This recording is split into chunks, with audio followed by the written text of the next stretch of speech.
출애굽기 19장 16절부터 25절 말씀 마음을 집중하시고 한 목소리로 읽어보시겠습니다. 셋째 날 아침에 우레와 번개와 빽빽한 구름들이 산 위에 있고 나팔 소리가 매우 크게 들리니 진중에 있는 모든 백성이 다 떨더라. 모세가 하나님을 맞으려고 백성을 거느리고 진에서 나오매 그들이 산기슭에 서 있는데 시내산에 연기가 자욱하니 여호와께서 불 가운데서 거기 강림하심이라. 그 연기가 온기가마 연기같이 떠오르고 온 산이 크게 진동하며 나팔 소리가 점점 커질 때에 모세가 말한즉 하나님이 음성으로 대답하시더라.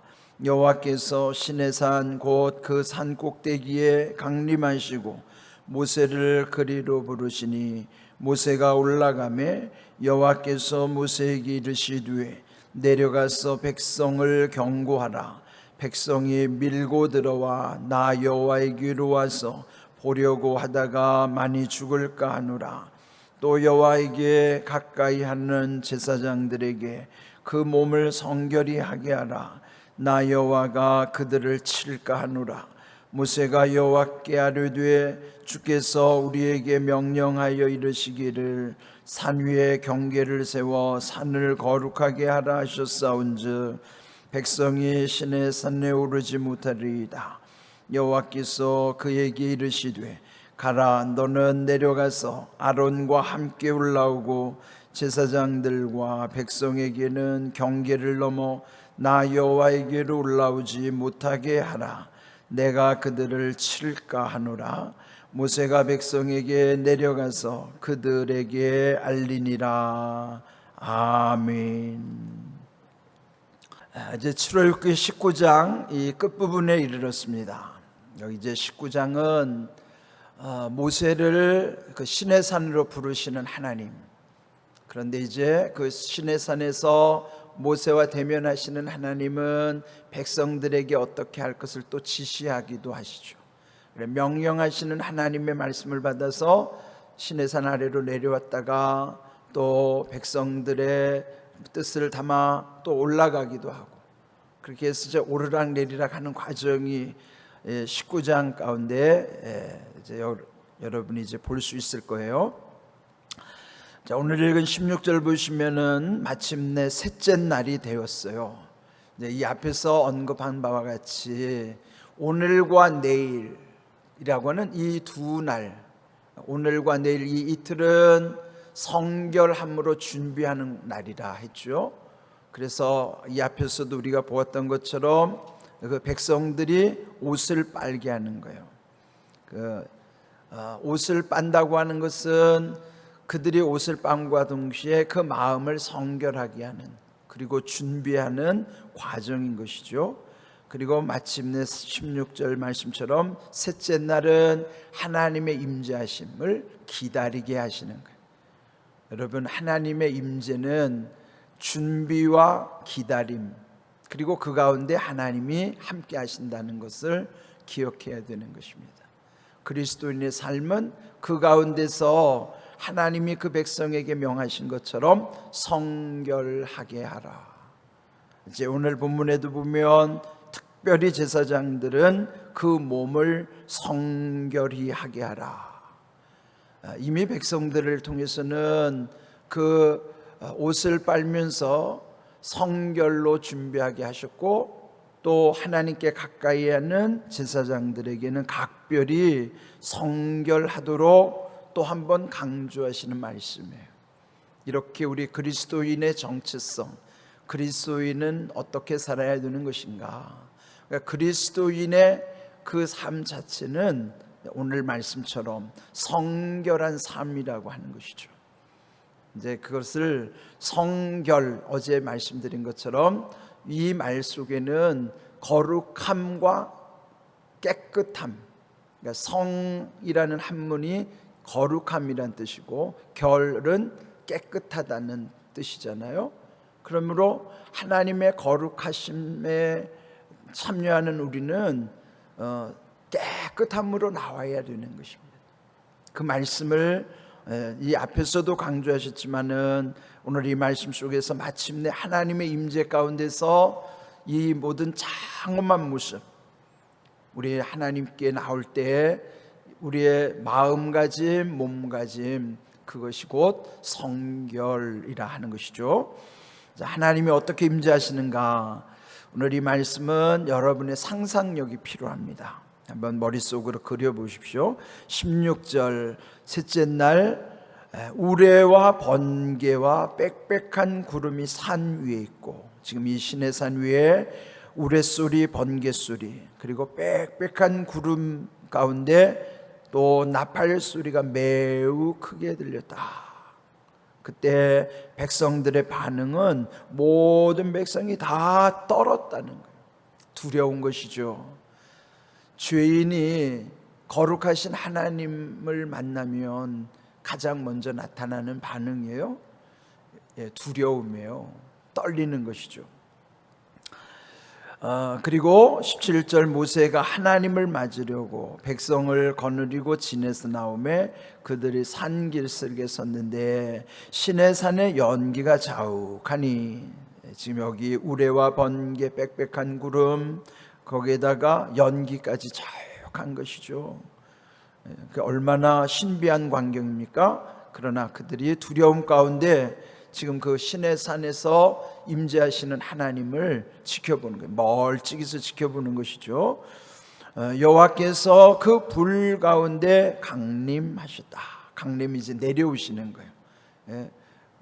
강은 내릴 강자, 임은 임재한다는 거예요. 내려오셔서 함께 하시는 그 강림의 사건, 그리고 그 연기는 옹기가마 연기같이 떠오르고 온 산이 크게 진동하며, 그들 앞에 지금 보여지는 광경, 들려지는 장엄한 소리, 그런 큰 진동 소리, 거기다가 19절 나팔 소리가 점점 커질 때에 마치 그 음악에서 소리가 점점 크레센도 점점 커지는 것과 같은, 그러니까 얼마나 더 긴장이 되겠습니까? 그때 모세가 말한즉 하나님께서 음성으로 대답하셨다. 응답하신 거예요.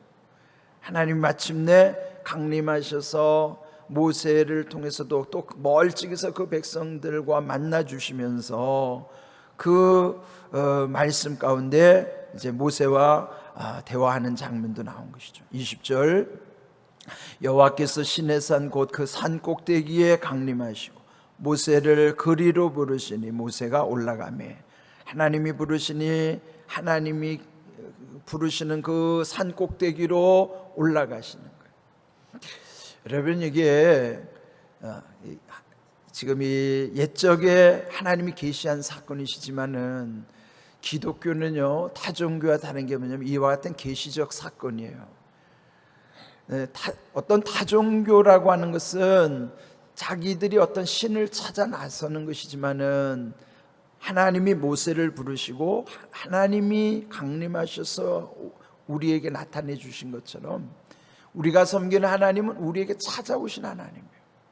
우리가 찾아가는 하나님이 아니고 찾아오시는 하나님이신 거예요. 그리고 부르셔서 이렇게 모세에게 말씀하시는데 21절 내려가서 백성을 경고하라. 그 경고하라고 하시는 말씀은 그들이 밀고 들어와 나 여호와에게로 와서 보려고 하다가 많이 죽을까 하노라. 앞에서도 경고하신 것처럼 경계를 침범하지 말라. 여기 12절 앞에서도 경계를 침범하지 말라고 했는데요, 여기 계속 반복되는 그 경고는 뭐냐면 경계를 침범하지 말라고 하는 것입니다. 경계라고 하는 것 지금 23절 그리고 24절 계속 반복하시는 거예요. 경계를 침범하지 말라. 그러면 그들이 죽을까 하기 때문이라. 그렇게 백성들에게 아주 강력하게 경고하라 하시는 것입니다. 또 더불어 22절 여호와에게 가까이 하는 제사장들에게는 특별히 몸을 정결하게 하라. 나 여호와가 그들을 칠까 하노라. 하나님께서 아주 지금 여기 두 가지 크게 경고하시는 거예요. 백성들에게는 그 경계를 침범하지 말 것, 또 하나님께 특별히 가까이 하는 제사장들에게는 더 정결하게 하도록, 그렇지 않으면 하나님이 치시겠다 하는 것이죠. 이 말씀은 특별히 지도자인 저와 같은 목회자는요 깊이 새겨야 되는 말씀이에요. 하나님께 가까이 올 때마다 더 성결하게 자기를 돌아보려고 하는 거예요. 오늘 우리가 부른 찬송 420장 너 성결케 위해, 그 찬송에서 강조하는 것은 기도예요. 기도.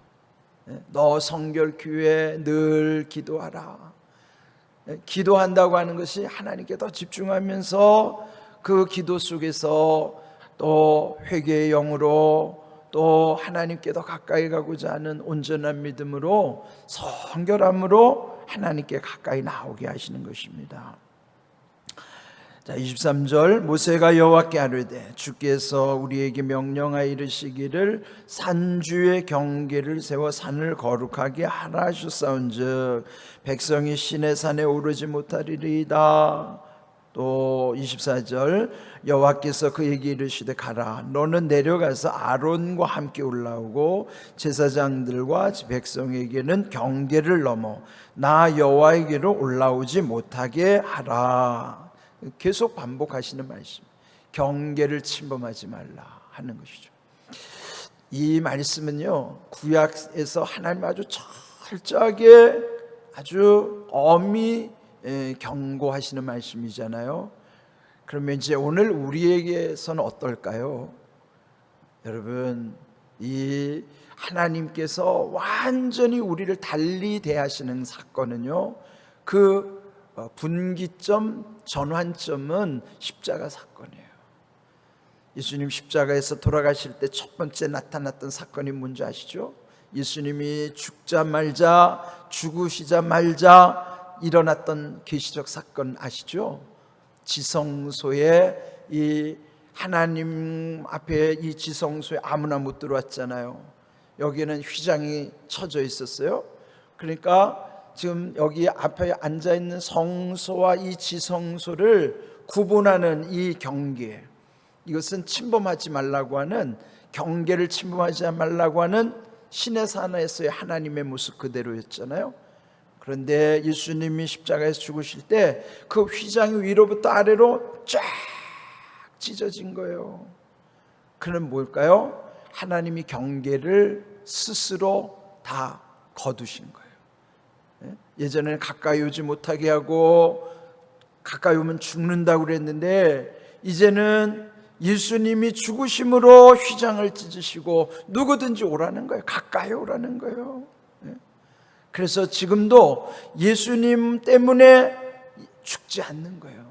그리고 예수님 때문에 가까이 올 수 있는 거예요. 지금도 예수님 안에 있지 않는 사람은 죄로 인하여 치명상을 당하는 거예요. 죽음에 이르는 거예요. 지금도 두 가지 사건은 존재하는 것입니다. 예수님이 죽으셨기 때문에 휘장이 찢어진 사건 속에서 우리는 죽지 않고 하나님께 가까이 오는 것이지만, 예수님 의지하지 않는 이들은 그 죄로 인하여 치명상을 당하는, 그게 죽음을 이르는 거예요. 여전히 지금도 예수님을 의지하지 않고 하나님께 가려는 사람들은 죽는 거예요. 그러나 예수님을 그 보혈의 공로로 인하여 오늘 이 모든 휘장이 찢어진 사건 속에서 우리는 하나님께 가까이 오는 거예요. 이것이 옛적 구약 성도들과 지금의 우리의 근본적 차이점이에요. 지금 은혜 안에 있는 우리는 오히려 하나님이 가까이 오게 하시는 거예요. 지금 경계를 허물으셨어요. 그리고 이제 예수님은 요한복음 15장에서 말씀하신 대로 너희가 내 안에 있고 내 말이 너희 안에 있으면 무엇이든지 구하라 원하는 대로 다 이루게 하시겠다. 아예 주님 안에서 동거하게 하시는 거예요. 함께 살아가는 거예요. 하나 되게 하시는 거예요. 그래서 지금은 하나님께 가까이 올 뿐만 아니라 하나님의 은혜 안에 살게 하시고 주님 안으로 들어오게 하신 사건이에요. 이것이 지금 우리는 옛적 출애굽기를 읽지만은 그 당시는 이게 얼마나 두려운 일이에요. 그러나 여전히 오늘도 하나님은 두려우신 하나님이지만 하나님을 경외하는 우리는 하나님의 사랑이 우선이기 때문에 그 하나님의 사랑 가운데 여전히 우리는 하나님을 두려워하지만 하나님의 은혜 가운데서 그 경계를 허물어 주셨고 하나님께 가까이 오게 하시고 아주 예수님 안에 들어와 살게 하시고, 이게 얼마나 놀라운 은혜입니까? 근데 여러분, 이런 은혜를 너무 우리가 소홀히 하는 거예요. 여러분, 오늘 이렇게 은혜의 시대 가운데 우리를 살게 하셨다는 것만으로도 얼마나 귀한 일인지요. 지금의 이런 비대면 어려운 형편이라 하더라도 하나님이 이런 경계를 허무시고 그리스도 안에서 이런 놀라운 사랑과 은혜 주신 것은 아무도 막을 수가 없는 거예요. 비대면도 막을 수가 없는 것이고 바울이 옥중에 있을 때도 막을 수가 없었던 것처럼 우리가 언제 어디에서 무엇을 하든지 하나님의 은혜를 막을 길은 없어요. 우리가 하나님의 은혜 안에만 있다면 모든 것을 다 감당케 하시는 것입니다. 바라긴 오늘도요, 또 금요 성령 집회에 이 하나님의 은혜 안에서 모든 일 여러분이 사모하며 함께 할 수 있기를 바랍니다. 말씀대로 이루어지는 은혜와 복이 우리 가운데 늘 함께 하심을 감사하면서 복된 믿음에 이르시기를 주님의 이름으로 축복합니다. 아멘.